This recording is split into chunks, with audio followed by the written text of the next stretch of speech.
So one of the things is that when Allah has chosen a woman to be a mother, it's because she has the capacity to be a mother, a wife, and a daughter-in-law. Because Islam's, you see, women have this ability to multitask, but that True. does not mean that they should be overwhelmed by it, because we're going to get to it. One of the things that my teachers used to say to us, one of my teachers who had a massive impact on my education, when I used to study with a baby, she would always tell me, your responsibilities change every second or every minute of the day. 1 minute you might be a student, but next minute you have to be a mother. That means your studies have to go to the side for that moment. The next moment you might be a wife. That means your studies have to go to the side again. And she would always tell us to constantly know what your responsibilities are at every moment in your time. Do not neglect your responsibilities. But that does not mean that we find ourselves getting overwhelmed, because when we get overwhelmed, that means we will not be able to fulfill any responsibility at that moment. So in the first few years, in the first few months especially, motherhood is the main responsibility. You see, Right. like you said, before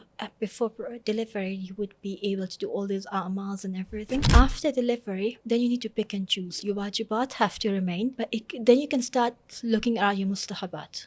How can I adjust them? What can I do with them? So, babies in the first few months, they wake up every 3 hours to nurse. Now, it might coincide with Salatul-Layl. Now, what do you choose? You choose Salatul-Layl, or you choose feeding the baby? Or your responsibility is to feed the baby. Salatul-Layl is mustahab. You can even do qadha of it, and there's a great reward for that. Do qadha of Salatul-Layl. Not Fajr Salah, Salatul-Layl. But nurse your baby, because you are the baby. God has placed you as a mother, the source of sustenance for the child. Therefore, over here, it is your duty.